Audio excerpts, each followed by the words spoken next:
The alarm bells rang across the deep space monitoring station at 3 in the morning. Commander High-Il was sleeping in his quarters when the urgent call came through. He jumped out of bed, his heart already racing.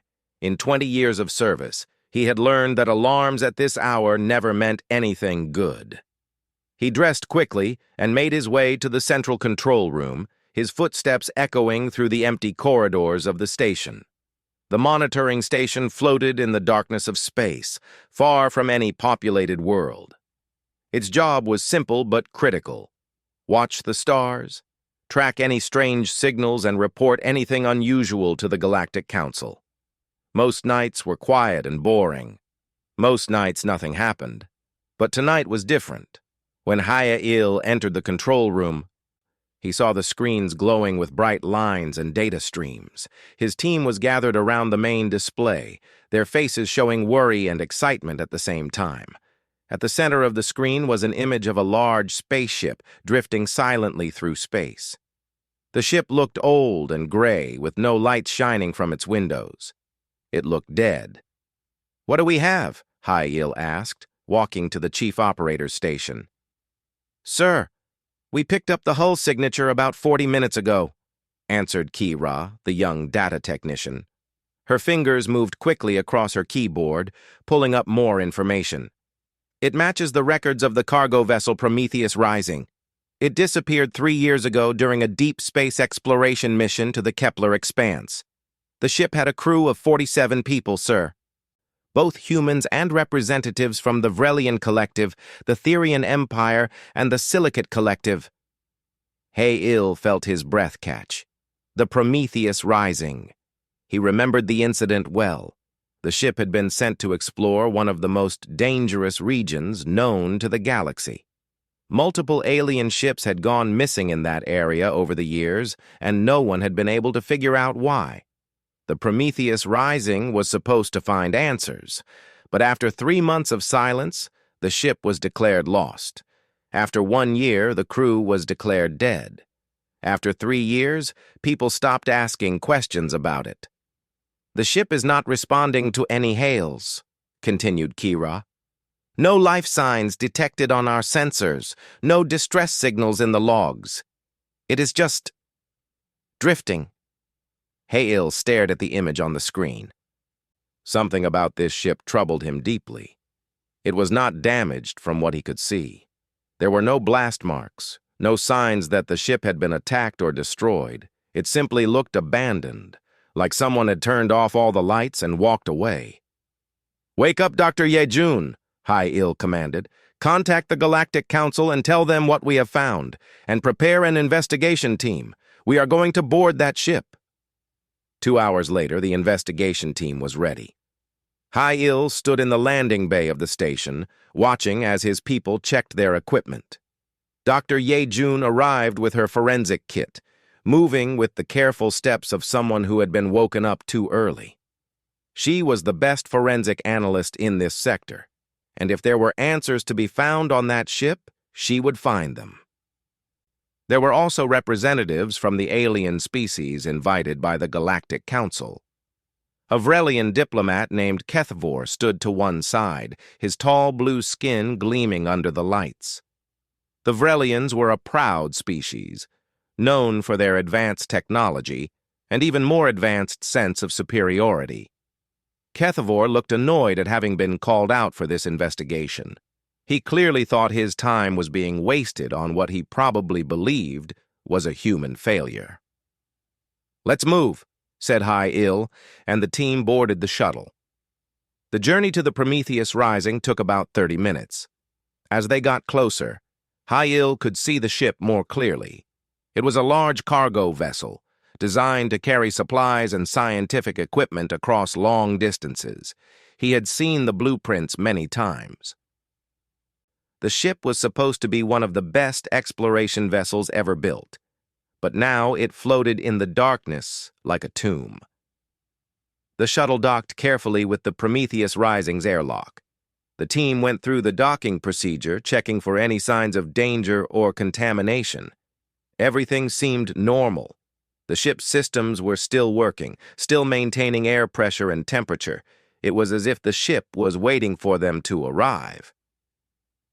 They entered through the airlock into a corridor that was dark except for the emergency lighting strips. The lights cast long shadows on the metal walls. Everything was quiet. Too quiet. Ha'il could hear his own breathing inside his suit. "Follow me carefully," he said to his team. "Stay together and watch for any signs of danger." The team moved through the corridors of the ship. Every room they entered was the same, empty. No bodies, no signs of struggle. The crew quarters were orderly, with personal items still on shelves and tables.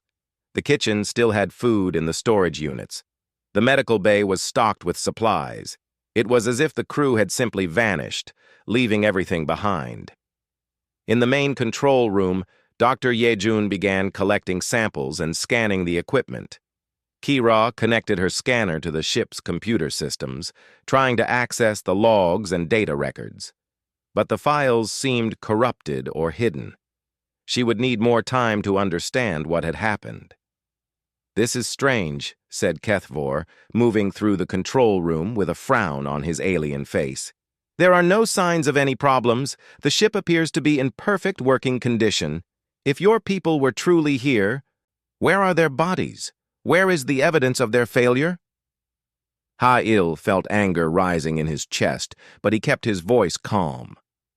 "We will find the answers, diplomat. Right now, we need to examine the entire ship." They continued their investigation, moving from section to section. The cargo hold was filled with scientific instruments and supplies. The engine room showed no signs of damage or malfunction. Everything pointed to the same mystery. The Prometheus Rising had not crashed. It had not been attacked. It had simply stopped being inhabited. As the team finished their initial survey and prepared to leave the ship, Ha'il stood alone in the central hub of the Prometheus Rising, looking at the empty corridors stretching out before him. He thought about the 47 people who had been on this ship. He thought about their families, who had been waiting for news that would never come. He thought about the questions that had never been answered. Then, from somewhere deep in the ship, a sound echoed through the corridors. It was faint, almost like a voice calling from far away. Ha'il looked around, his hand moving to his weapon, but before he could investigate further, Kira's voice came through his communication device. "Sir, you need to see this. We are in the crew quarters, and we found something. There is a sealed compartment hidden behind the wall panels. It has a lock on it, but there is still power flowing to it. Sir, I think there is someone inside." Ha'il's heart stopped. He ran toward the crew quarters as fast as he could. When he arrived, Dr. Yejun was already working on the lock. As the metal door slid open, a figure stumbled out, thin and weak from long confinement. It was a man, his face covered with 3 years of stubble, his eyes squinting in the light. The man looked at Ha'il and spoke in a voice that was barely more than a whisper.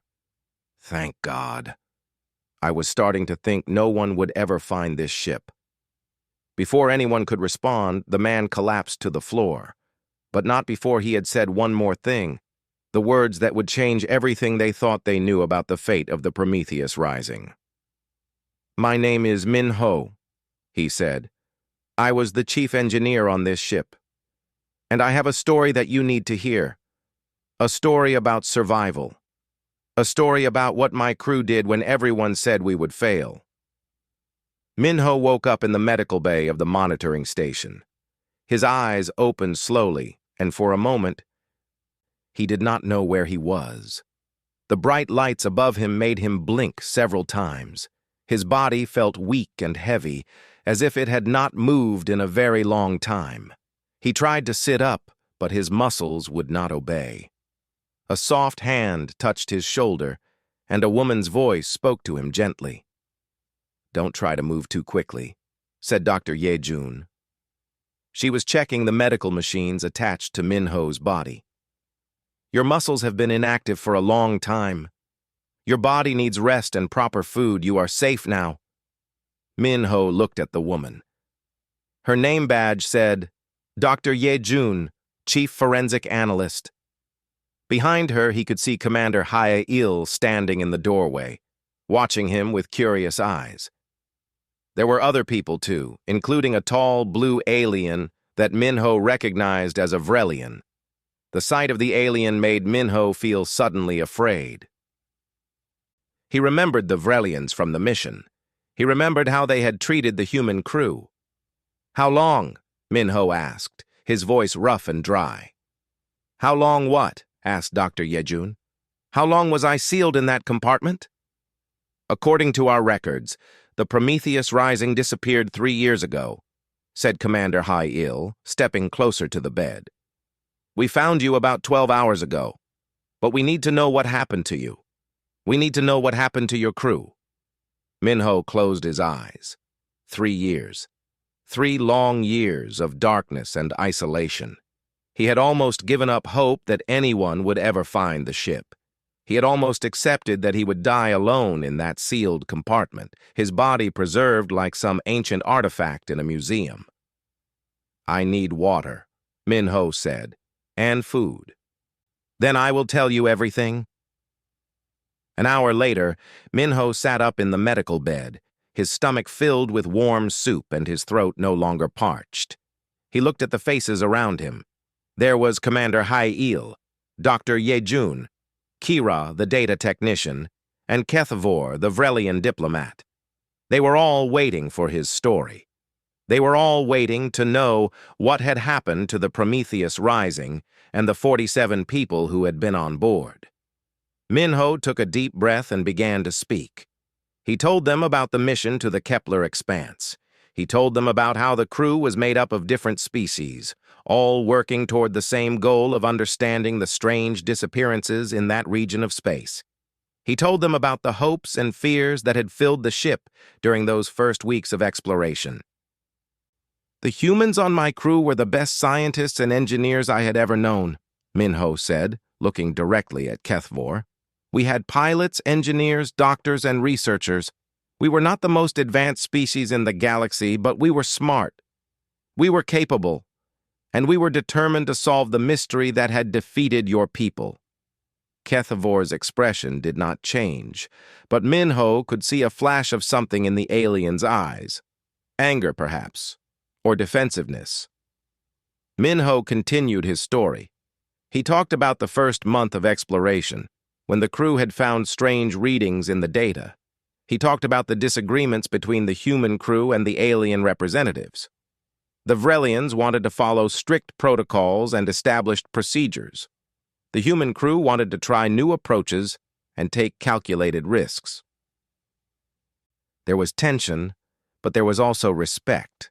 Both groups recognized that they needed each other to succeed. "We worked together," Minho said. "Even though we did not always agree, we worked together. The engineers, including myself, worked with the Vrelian technicians. Our pilot Dawu worked with their navigation officers. Our doctor Sujin worked with their medical specialists.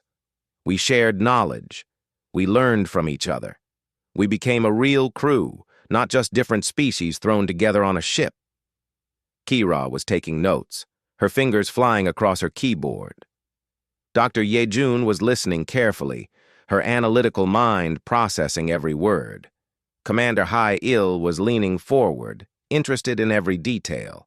Minho told them about the strange events that began to occur. The readings that did not match anything in their databases. The signals that seemed to come from nowhere and everywhere at the same time. The feeling that something was wrong, even though they could not put a name to it. "By the second month, we knew something big was coming," Minho said. "The instruments were showing more and more activity in the region. The captain, Captain Moonsung, called all department heads to a meeting. He told us that we needed to be ready for anything. He said that exploration meant taking risks, but that we were the best crew he had ever commanded, and he trusted us to do what needed to be done." "What was your captain like?" asked Commander Hae-il. Minho smiled for the first time since waking up. "He was a good man. He was fair and brave. He listened to his crew. He did not make decisions alone. He trusted us. Minho's story continued. He talked about the routine work of the exploration mission. He talked about the daily challenges of running a spaceship in an unexplored region. He talked about how the human crew members had proven themselves again and again through their problem-solving abilities and their willingness to take on difficult tasks. "Your people always assumed humans were weak," Minho said to HFY.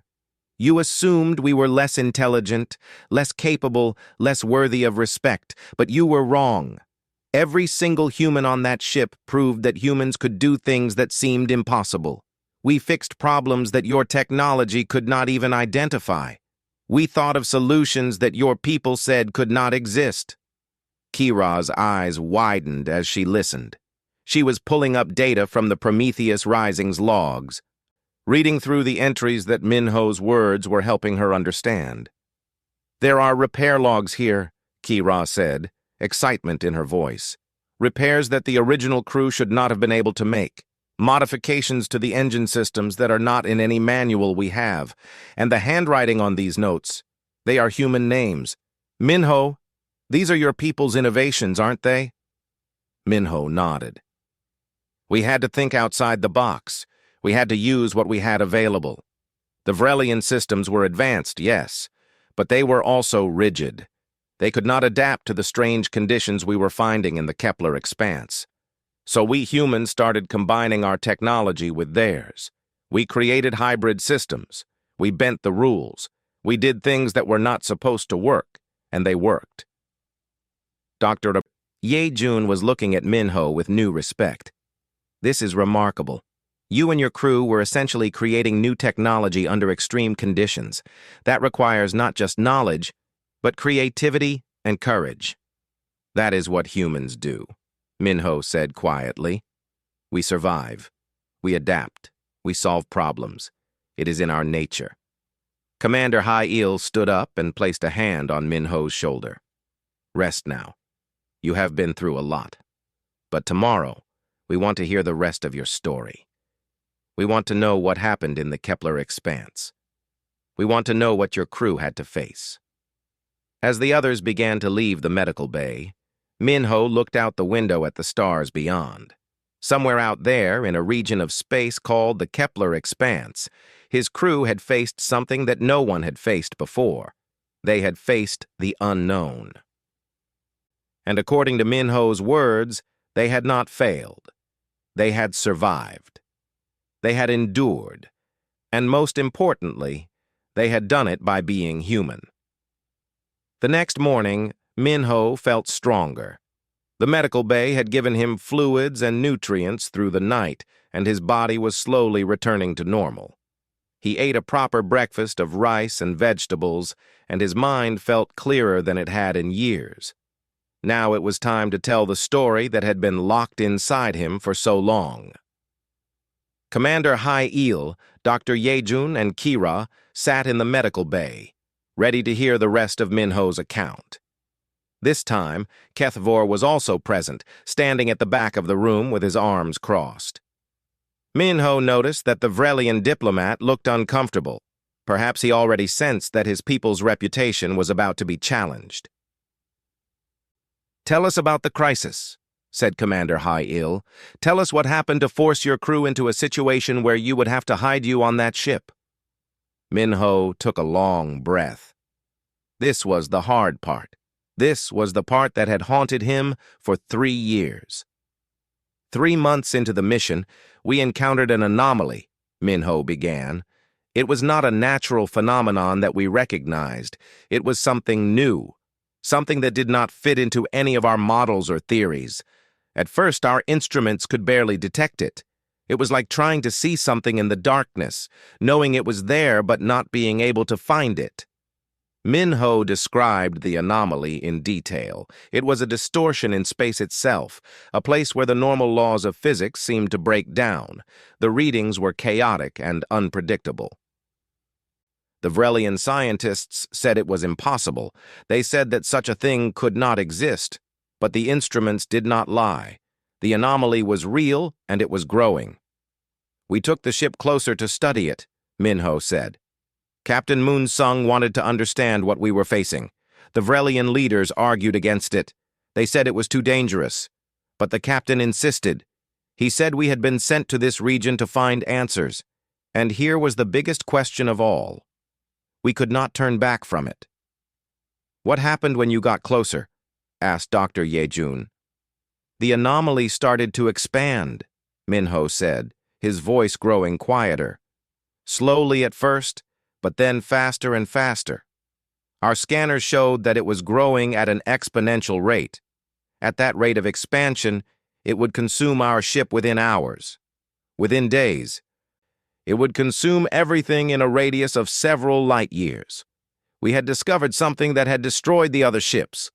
We had discovered the reason why so many vessels had gone missing in the Kepler expanse." The room fell silent. Everyone was imagining the fear and desperation that must have gripped the crew of the Prometheus Rising in that moment. "The Vrelian leaders wanted to run," Minho continued. "They ordered Captain Moonsung to turn the ship around and flee at maximum speed. And he tried. He ordered us to get out of there as fast as we could. But as we turned the ship around, we realized something terrible. The anomaly was already between us and the safe part of space. We could not escape. There was no path that would take us away from it. No matter which direction we went, the anomaly was in the way." Minho paused for a moment, remembering the panic he had felt in that moment. He remembered the alarms blaring throughout the ship. He remembered the crew running to their stations, trying to find a solution to an impossible problem. "The captain called a meeting of all department heads," Minho said. "Humans, Vrelians, Therians, Silicates, everyone. He told us that we were facing our deaths. But before we accepted that fate, we would try to find a way to survive. He asked us for ideas. He asked us for solutions. He asked us to think beyond what we had been taught and to imagine what might be possible." "What did you propose?" asked Kira, leaning forward with interest. "The Vrelian scientists said nothing could be done," Minho said. "The anomaly was too powerful. The energy required to stop it or change it was beyond anything we could generate. They recommended that we prepare for death with dignity. They suggested prayer or meditation or whatever our people did to find peace." Minho's voice grew stronger as he continued. "But I was working in the engine room with my team of engineers. We looked at the problem from a different angle. We asked ourselves, what if we did not need to destroy the anomaly? What if we just needed to change it, to destabilize it from within? What if we could use the quantum core of our ship in a way it was never designed to be used?" "A quantum core explosion would destroy your ship," said Kethvor, speaking for the first time. "Yes," Minho agreed. "That was true, but we did the calculations. We did them over and over, checking every step. There was a very small chance, perhaps 30%, that we could use a controlled quantum pulse to interfere with the anomaly structure. The pulse would have to be precisely timed and calibrated. It would have to be perfect. But if it worked, if everything went exactly right, we might be able to collapse the anomaly from the inside." "And if it did not work?" asked Dr. Yejun. "If it did not work, we would all die," Minho said simply. "But we were going to die anyway if we did nothing. The only difference was that this way we had a chance. Not a good chance, but a chance." Minho told them how he had presented his plan to Captain Moonsung. He described the captain's face as he listened to the proposal. The captain had understood that Minho was asking the crew to take a risk that might very well kill them all. But the captain had also understood that it was their only hope. "Captain Moonsung told me to prepare the quantum core," Minho said. "He told me to do everything in my power to make this work. And then he called all the crew together and he told them what we were going to attempt. He told them that we would probably not survive. But he also told them that they were the bravest crew he had ever known, and that if anyone could do the impossible, it was us." "The Vrelians must have been furious," said Kethvor's voice from the back of the room. Some of them were, Min-ho admitted. But others, including some of the Vrelian technicians, came to help us. They knew it was our only chance. They knew that their pride and their protocols did not matter anymore. What mattered was survival. What mattered was trying. Min-ho described the frantic hours that followed. He told them about rewiring systems that were not supposed to be rewired. He told them about rerouting power in ways that violated every safety regulation. He told them about human engineers using knowledge from 100 different disciplines to create something that had never been created before. "We were not trying to be heroes," Min-ho said. "We were just trying to survive. We were using everything we knew, everything we had learned, everything that made us creative and flexible. We were being human." "And it worked?" asked Kira. "You will find out," Min-ho said with a slight smile. "But not today. That part of the story comes later. For now, you need to understand what it was like to face something that seemed impossible and to refuse to accept defeat. You need to understand what humans are capable of when we have no choice but to try." Commander Hai-il nodded slowly. "Rest now, Min-ho. Tomorrow we will hear what happened next. Tomorrow we will hear about the moment that changed everything for your crew." On the third day of Min-ho's recovery, he gathered enough strength to sit up in a chair. His muscles were still weak, but his mind was growing stronger with each memory he shared. Commander Hai-il and his team were ready to hear the next chapter of the story. This time, Kira had prepared a recording device, capturing every word of Min-ho's testimony for the official records of the Galactic Council. "Tell us about the moment the plan was executed," said Commander Hai-il. "Tell us what happened when you activated the quantum core." Min-ho closed his eyes and seemed to travel back through time. His voice, when he spoke, was filled with the emotion of that terrible day. "We had been working on the modifications for 6 hours straight," Min-ho said. "My team and I were in the engine room, making the final adjustments to the quantum core. The temperature was rising because of all the systems we had activated. The noise was deafening, but none of us were thinking about our comfort. We were thinking about one thing: getting this right." Min-ho described how he had calibrated the energy release pattern manually, using calculations that his team had developed from first principles. They did not have time to verify everything through the computer systems. They did not have time for the usual safety checks. They had only hours before the anomaly would be close enough to destroy the ship. "I gave the signal to Captain Moon-sung," Min-ho said. "I told him that we were ready. He gave the order to evacuate all non-essential personnel to the protected sections of the ship. Everyone who did not need to be in the engine room during the pulse was ordered to shelter areas with reinforced walls and protection fields." "What about you?" asked Dr. Ye-jun. "You were in the engine room?" "Yes," Min-ho said. "My team and I were there. We could not leave. We had to monitor the quantum core directly. We had to make adjustments in real time if the pulse pattern started to deviate from our calculations. We knew that if we made a mistake, we would be at the center of the explosion. But there was no other way." Kira's eyes were wide with amazement. "You accepted almost certain death." "Not almost certain," Min-ho corrected gently. "We calculated that we had about a 70% chance of death. Those were not good odds, but they were better than the 100% chance of death that we would face if we did nothing. So yes, we accepted the risk." Min-ho continued his story. He told them about the countdown to activation. He told them about the faces of his team members, their fear and determination mixed together. He told them about saying goodbye to each other in case this was the last time they would ever speak. "Captain Moon-sung came to the engine room personally," Min-ho said. "He came to be with us. He said that if we were going to take this risk, then he would be there with us. He would not send his crew to do something that he would not do himself. That is the kind of leader he was." "And then what happened?" asked Commander Hai-il, his voice barely above a whisper. "Then Captain Moon-sung gave the order," Min-ho said. I activated the quantum core sequence. The entire ship shook as the energy began to flow through the systems. The alarms went crazy. The lights flickered. For a moment, I thought we had made a terrible mistake. I thought we were all about to die.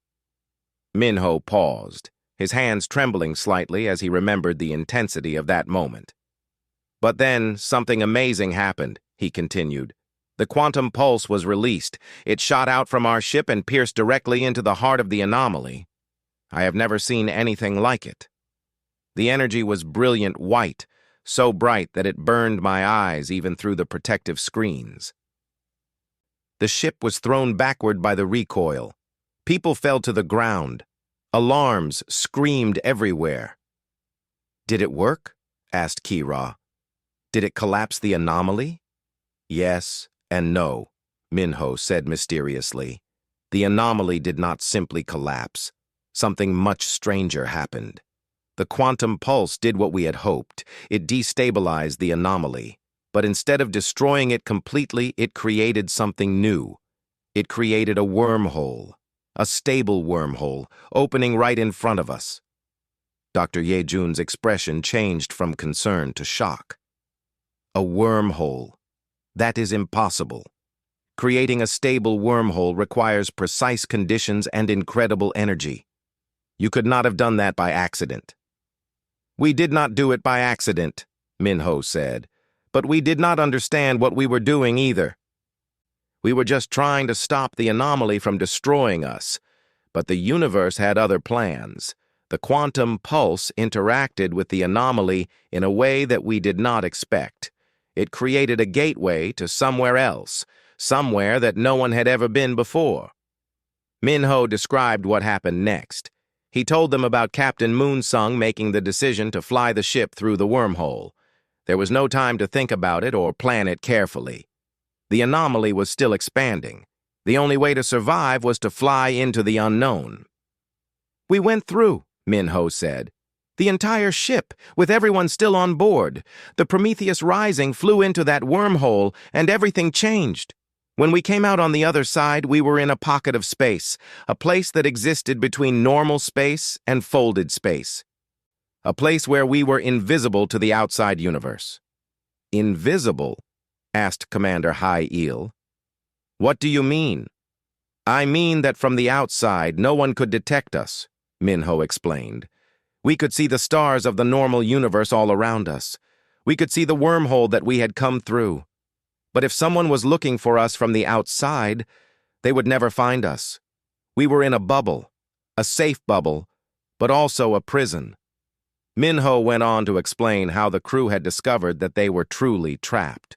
The quantum core was damaged from the pulse activation. The communication systems were not working.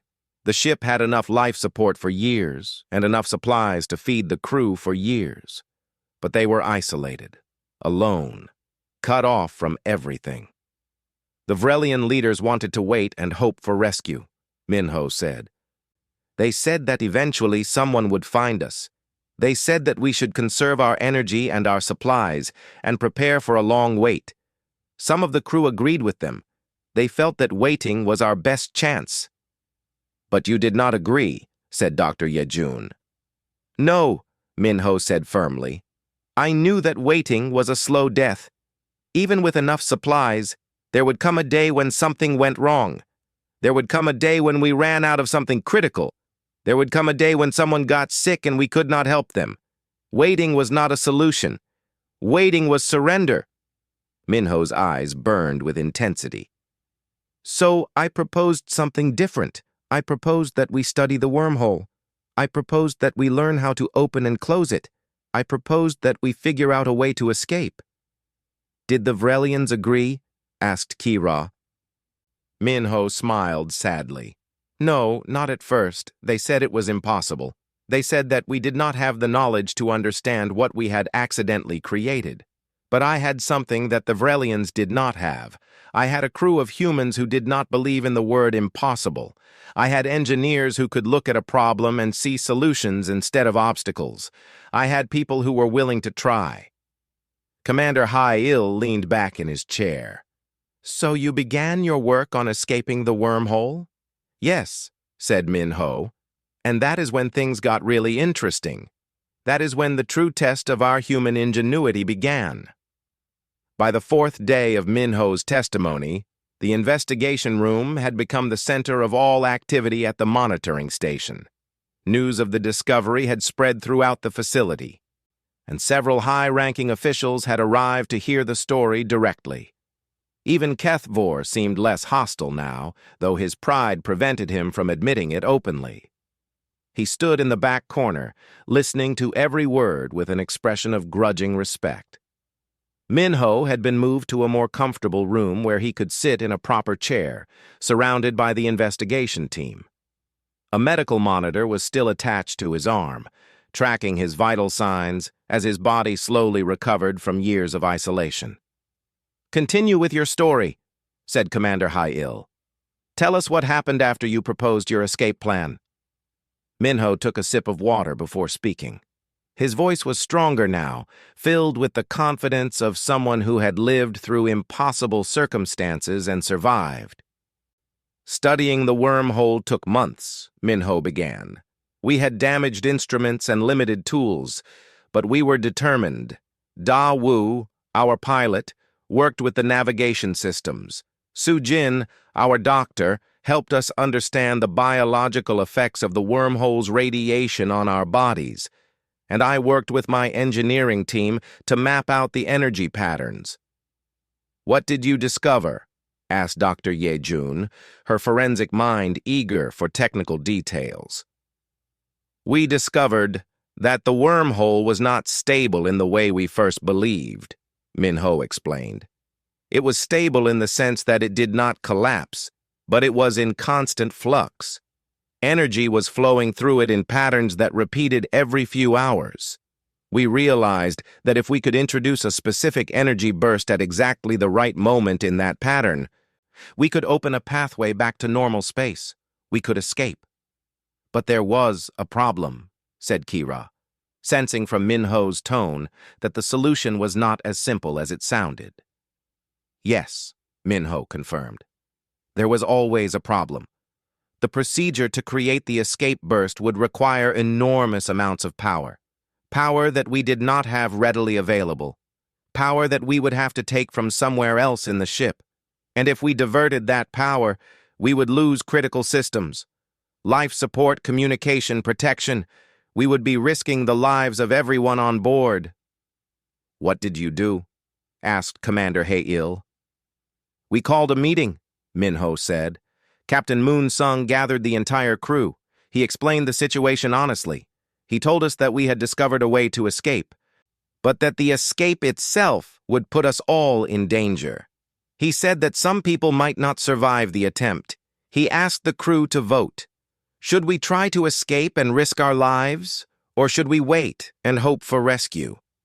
Min-ho paused, remembering that moment vividly. "The vote was unanimous," he said quietly. "Everyone voted to try the escape. Every human, every Vrelian, every Therian, every silicate, everyone. We had spent months together in that pocket of space. We had learned to work as one crew, and we all agreed that living in a prison was not living at all." "So you began preparing for the escape attempt," said Dr. Ye-jun. "We did," Min-ho said. "But when it came time to execute the plan, something terrible happened. We realized that the energy burst we needed to create would be so powerful that it would destabilize the wormhole from inside. The ship would have to be positioned at the exact center of the wormhole, and we would have to fire the burst from there. It would work. The calculations showed that it would work, but we would not be able to leave the ship immediately. We would be trapped inside the wormhole for the entire duration of the burst, experiencing energies and stresses that our bodies might not be able to handle." "Someone would have to stay behind?" asked Kira. "Multiple someones," Min-ho said. "We would need at least 5 people in the engine core to manage the systems and make sure the burst fired at exactly the right moment. Those 5 people would have to remain in the wormhole even after the ship passed through the gateway. They would have to operate the systems manually until the last possible second, and then they would have to get out before the wormhole closed." The room fell silent as everyone understood the implication. "That would be almost impossible," said Dr. Ye-jun softly. "Yes," Min-ho agreed. "It would be almost impossible. The Vrelian leaders immediately said that alien crew members should stay behind. They said that it was only fair that some sacrifice be made. They suggested that the human crew should volunteer for this suicide mission. They assumed that humans would accept this burden." Min-ho's expression hardened. "But we did not accept it. That is when we showed them what makes humans truly different. That is when we showed them what human values really are." "What did Captain Moonsung do?" asked Kethvor from the back of the room. "Captain Moonsung refused the Vrelian proposal," Min-ho said, looking directly at the alien diplomat. "He said that if anyone was going to volunteer for this mission, it would be humans. He said that this was our ship, our problem, and our responsibility. He said that if we asked others to die for us, we would become the very thing we despised. We would become selfish." Min-ho stood up from his chair, his strength returning with the passion of his story. "Captain Moonsung asked for human volunteers, people who would be willing to stay in the wormhole and manage the systems during the burst, people who understood that they would probably not make it out alive." "And do you know what happened?" Everyone in the room waited, hanging on his words. "Everyone volunteered," Min-ho said simply. "Every human on the ship volunteered. Engineers, pilots, doctors, scientists. We all stood up and said we were willing to stay behind. We all said we were willing to risk our lives." "How did you decide who would go?" asked Dr. Ye-jun. "We did not decide based on rank or importance," Min-ho said. "We decided based on skills. We chose the people who were best suited to manage the specific systems that needed to be managed. And then the most remarkable thing happened." Min-ho paused for dramatic effect, and everyone leaned forward. "A human woman named Haina, our navigator, came forward with an idea," Min-ho continued. "She said that we did not have to choose only 5 people.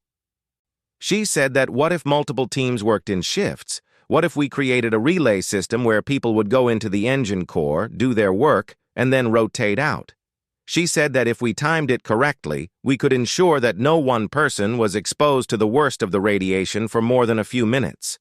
She said that it was still dangerous, still potentially deadly, but that it gave everyone a chance to survive." Kira gasped. "That is brilliant. That is creative thinking under pressure." "That is human thinking," Min-ho said with pride. "Haina had never studied the wormhole systems in detail. She was a navigator, trained to guide ships through space, not to manage quantum energy. But she took the information available, she understood the problem, and she found a solution that gave everyone a chance. That is what humans do. We look for ways to help each other. We look for solutions that benefit everyone, not just ourselves." "Was her plan approved?" asked Commander Ha-il. "Yes," Min-ho said, settling back into his chair. "Captain Moonsung immediately approved it. The Vrelian technicians surprisingly found no flaw in the logic. It was actually more efficient than the original plan. It used less power and reduced the overall risk to everyone on the ship. Within hours, we had the new system designed and ready to implement." "And this is when you volunteered to be one of the ones who would stay behind?" asked Dr. Ye-jun. Min-ho nodded. "I volunteered. I was the chief engineer. If anything went wrong, I needed to be there. My team needed me. But more than that, I realized something important in that moment. I realized that being human meant being willing to sacrifice for others, not because anyone asked you to, but because it was the right thing to do." "What happened next?" asked Kethvor, his voice now showing genuine interest rather than skepticism. "Next, we had to execute the plan," Min-ho said. "We had to fly into that wormhole, and we had to trust each other completely. Because if we did not work together perfectly, if we made even one small mistake, we would all die." "Tell us," said Commander Ha-il. "Tell us what happened when you activated the escape sequence."